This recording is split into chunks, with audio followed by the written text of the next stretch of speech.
अस्सलाम वालेकुम students, first year chemistry chapter number 2 atomic structure lecture number 1। और आज के लेक्चर में हम brief history of atomic models के ऊपर बात करेंगे। प्रीवियसली स्टूडेंट्स हम ये चीज़ें देख कर आए हैं जूनियर क्लासेस में कि किस तरीके से इलेक्ट्रॉन, प्रोटॉन, न्यूट्रॉन डिस्कवर हुए। सर विलियम क्रुक्स की डिस्चार्ज ट्यूब एक्सपेरिमेंट 1879 में, जो बाद में फिर उसमें इलेक्ट्रॉन किस तरीके से डिस्कवर हुआ, और बाद में गोल्डस्टाइन ने परफोरेटेड इलेक्ट्रोड्स किस तरीके से डिस्चार्ज ट्यूब में इंट्रोड्यूस करवा के किस तरीके से प्रोटॉन डिस्कवर किया था। और फिर बाद में रदरफोर्ड का एक स्टूडेंट जिसका नाम जेम्स चैडविक था, उसने किस तरीके से न्यूट्रॉन को डिस्कवर किया। फिर क्लासिकल थ्योरी में रदरफोर्ड का बड़ा काम है जिन्होंने न्यूक्लियस को डिस्कवर किया, और उनकी जो ऑब्जेक्शन थी कि शेल सब शेल का कॉन्सेप्ट स्पेक्ट्रम का वो नहीं दे पाए कि किस तरीके से इलेक्ट्रॉन एनर्जी एब्जॉर्ब या रिलीज़ करते हैं, स्टेबिलिटी ऑफ एटम को रदरफोर्ड नहीं एक्सप्लेन कर पाए। फिर उसके बाद नील बोर 1930 में आए और उन्होंने अपना काम किया क्लासिकल को के ऊपर जितनी ऑब्जेक्शंस थी उसको क्लैरिफाई किया और क्वांटम मैकेनिक्स दी। तो फर्स्ट ईयर लेवल पर हम जाते हैं तो वहाँ पर देखते हैं कि बोर का जो मॉडल था उसके ऊपर भी कोई ऑब्जेक्शन आ जाती है। अच्छा, नील बोर के ऊपर थोड़ी मैं डिटेल से बात करता हूँ क्योंकि वहीं से आगे हमारी डिस्कशन स्टार्ट होगी। जो नील बोर था उसने बेसिकली क्या किया था, नील बोर ने ये बात वाज़े एक्सप्लेन की थी कि इलेक्ट्रॉन न्यूक्लियस के गिर्द जब तक एक ख़ास शेल में घूमते रहते हैं, रिवॉल्व करते रहते हैं, तो उनकी एनर्जी फिक्स्ड होती है, क्वांटाइज्ड होती है, ना वो एनर्जी लूज़ करते हैं ना गेन करते हैं। आपको पता है कि न्यूक्लियस के गिर्द डिफरेंट शेल और सब शेल्स होते हैं। शेल वो पाथ है जिसमें इलेक्ट्रॉन रिवॉल्व करता है और हर शेल के सब शेल्स होते हैं, तो उसकी एनर्जी क्वांटाइज है। हाँ, जब वो अपना शेल छोड़ेंगे, जब lower to high orbit jump करेंगे इलेक्ट्रॉन्स, तो एनर्जी एब्जॉर्ब करेंगे, और हाइयर टू लोअर जब आएंगे तो एनर्जी क्या करेंगे, रिलीज करेंगे in the form of light packets. तो बेसिकली फोटॉन्स जिनको हम कहते हैं। अच्छा, रदरफोर्ड की बड़ी कंट्रीब्यूशन है, उसने मोनो अटामिक जिनका अटामिक नंबर 1 होता है उनके ऊपर काम किया। अभी मैं फर्स्ट ईयर लेवल पर बात करने जा रहा हूँ कि उसने हाइड्रोजन एटम का रेडियस भी कैलकुलेट किया, ठीक है, जो 0.529 मल्टीप्लाई बाई 10⁻⁻10 मीटर है, जिसकी पूरी डेरिवेशन है जो फर्दर लेक्चर में हम देख सकते हैं। फिर इसके अलावा उसने रेडियस के अलावा उसने एनर्जी ऑफ हाइड्रोजन एटम भी कैलकुलेट की। फिर जब एडवांसमेंट आई ना स्टूडेंट्स, हाई रेजोल्यूशन स्पेक्ट्रोफोटोमीटर्स आए ना, तो वहाँ पर जाकर फिर रदरफोर्ड का मॉडल जो था वो फ्लॉप हो रहा है। सॉरी, बोहर का, नील बोहर का एटॉमिक मॉडल जो है उसमें भी कुछ ऑब्जेक्शंस आ रही हैं। पहली ऑब्जेक्शन मैं यहीं पर आपको बता देता हूँ कि उसने सिंपल जैसे कि मोनो एटॉमिक के ऊपर काम किया ना, जैसे हाइड्रोजन एटम के ऊपर बात की, ठीक है, मोर देन जिनकी वैलेंसी आ रही है, फॉर एग्जांपल हाइड्रोजन का एटॉमिक नंबर 1 है ना, तो इसके ऊपर उसने काम किया, ठीक है। इससे ज़्यादा वाले एटॉमिक नंबर के ऊपर वो काम नहीं कर सका। इसी तरीके से हाई रेजोल्यूशन स्पेक्ट्रोफोटोमीटर्स आए जिसमें मैग्नेटिक फील्ड आई, जिसमें इलेक्ट्रिकल फील्ड आई, तो उसको वो एक्सप्लेन नहीं कर सका। स्टूडेंट्स, जी मैन इफेक्ट और स्टार्क इफेक्ट, बेसिकली ये दो इफेक्ट्स हैं।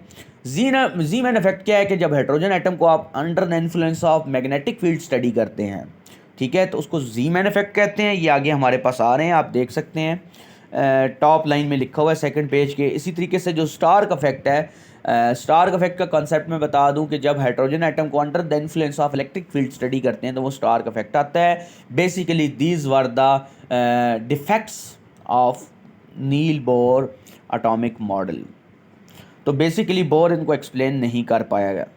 तो यहाँ से पता चला, फिर एडवांसमेंट आई कि क्वांटम मैकेनिक्स बहुत कॉम्प्लेक्स है, इसमें कॉम्प्लेक्सिटीज़ काफ़ी सारी हैं, तो फर्दर डिबेट करने की ज़रूरत है, फर्दर इनके ऊपर स्टडी करने की ज़रूरत आ रही है। फिर हाइजेनबर्ग अनसर्टेनिटी प्रिंसिपल स्टूडेंट्स आ रहा है यहाँ पर, इसके बारे में मैं थोड़ा सा आपको बता दूँ। फर्दर तो हम डिटेल में देखने ही है कि हाइजेनबर्ग ने कहा कि इलेक्ट्रॉन की पोजीशन अराउंड द न्यूक्लियस जो है वो पॉसिबल नहीं है फाइंड करना। इलेक्ट्रॉन जो है वो न्यूक्लियस के गिर्द कंटिन्यूसली क्या कर रहा है, रिवॉल्व कर रहा है। It is impossible to locate the exact position of electron around the nucleus. ये हाइजेनबर्ग का कॉन्सेप्ट था, अनसर्टेनिटी प्रिंसिपल। तो बेसिकली इसके इलेक्ट्रॉनिक शेल्स के पार्ट्स के ऊपर ये था। 3D आगे आ जाती है, इसके ऊपर हम बात करेंगे श्रोडिंगर ने आगे क्या किया था। फर्दर चैप्टर पे जब हम मूव करेंगे अपने आने वाले लेक्चर्स में हम देखेंगे।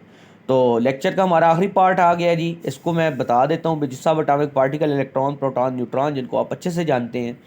एक एटम में इलेक्ट्रॉन और प्रोटॉन की स्टूडेंट्स तादाद हमेशा बराबर होती है, फ़र्क आता है तो नंबर ऑफ़ न्यूट्रॉन से आता है, जो फिर उसके आइसोटोप्स को भी डिफाइन कर सकता है।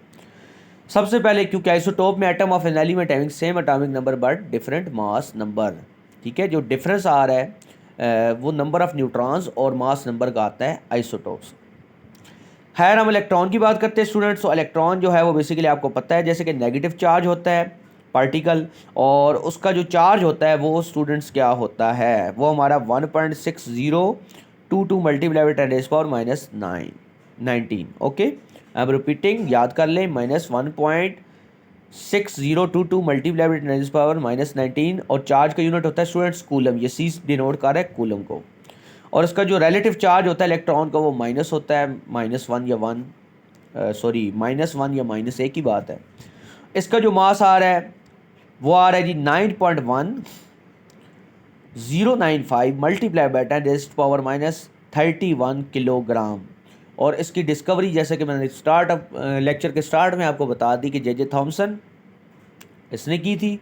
और ये पार्टिकल जो थे वो बेसिकली इलेक्ट्रिक फील्ड के positive poles of electric field की तरफ ये क्या कर रहे थे, डिफ्लेक्ट हो रहे थे। फिर प्रोटॉन की हम बात करें तो प्रोटॉन भी बेसिकली सब एटॉमिक पार्टिकल आता है, और इसका जो चार्ज होता है वो इलेक्ट्रॉन के चार्ज के बराबर होता है। लेकिन ये प्रोटॉन इलेक्ट्रॉन से 1836 टाइम हैवियर है। उसका मास आ रहा है 1.6727 मल्टीप्लाई बाई 10⁻27 किलोग्राम। इसको याद कर लेते हैं फिर से। मास का आ रहा है 1.6727 मल्टीप्लाई बाई 10⁻⁻27 किलोग्राम। और इसका चार्ज क्या है आप सब जानते हैं, +1 होता है। और ये बेसिकली इलेक्ट्रिक फील्ड के नेगेटिव पोल की तरफ डिफ्लेक्ट करता है, ये भी डिफ्लेक्ट करता है नेगेटिव पोल की तरफ, और इलेक्ट्रॉन जो है वो पॉजिटिव पोल की तरफ डिफ्लेक्ट कर रहा है, क्योंकि इलेक्ट्रॉन नेगेटिव चार्ज है तो वो पॉजिटिव की तरफ डिफ्लेक्ट करेगा ऑब्वियसली। इसी तरीके से जो प्रोटॉन है वो इलेक्ट्रिक फील्ड के नेगेटिव पोल की तरफ डिफ्लेक्ट करेगा ऑब्वियसली, आपको पता है।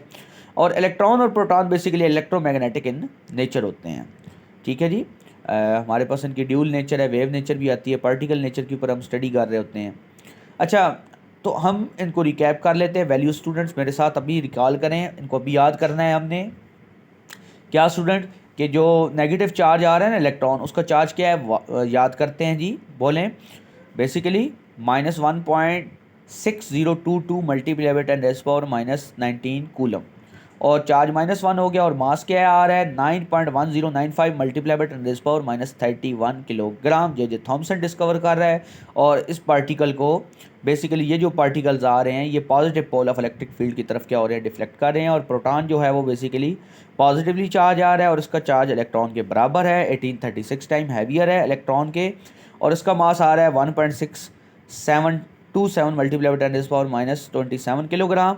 उसका चार्ज +1 आ रहा है, और ये negative pole of electric field की तरफ डिफ्लेक्ट हो रहे हैं। और इलेक्ट्रॉन और प्रोटॉन को बेसिकली हम इलेक्ट्रोमैग्नेटिक इन नेचर कहते हैं। लास्ट में न्यूट्रॉन है, जेम्स चैडविक जो था इसने डिस्कवर किया था, और इन पर कोई चार्ज नहीं होता, ये इलेक्ट्रिक और मैग्नेटिक फील्ड के ऊपर अनडिफ्लेक्टेड चले जाते हैं, ठीक है, अनडिफ्लेक्टेड पास कर जाते हैं।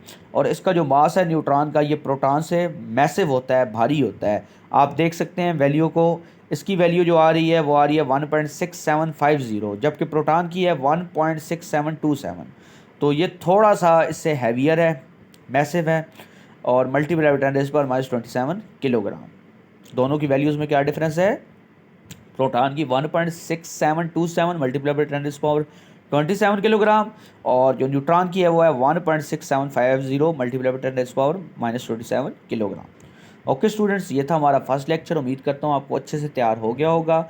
तो लेक्चर को अच्छे तरीके से आपने दोबारा से सुन लेना है, ठीक है, 1-2 बार, और अच्छे तरीके से फिर आपने 1-2 बार चैप्टर की रीडिंग कर लेनी है लेक्चर की बुक से, तो आपको अच्छे से याद हो जाएगा। In case of any difficulty you may ask in the comment section of the video. Okay students, फिर मिलते हैं नेक्स्ट लेक्चर में। नेक्स्ट लेक्चर हमारा बड़ा इंपॉर्टेंट है, चैप्टर की तरफ, अगले लेक्चर की तरफ हम मूव करेंगे, जिसमें बेसिकली हम स्ट्रक्चर ऑफ एटम को, मज़ीद कॉन्सेप्ट्स को एक्सप्लोर करेंगे। तब तक के लिए अस्सलाम वालेकुम।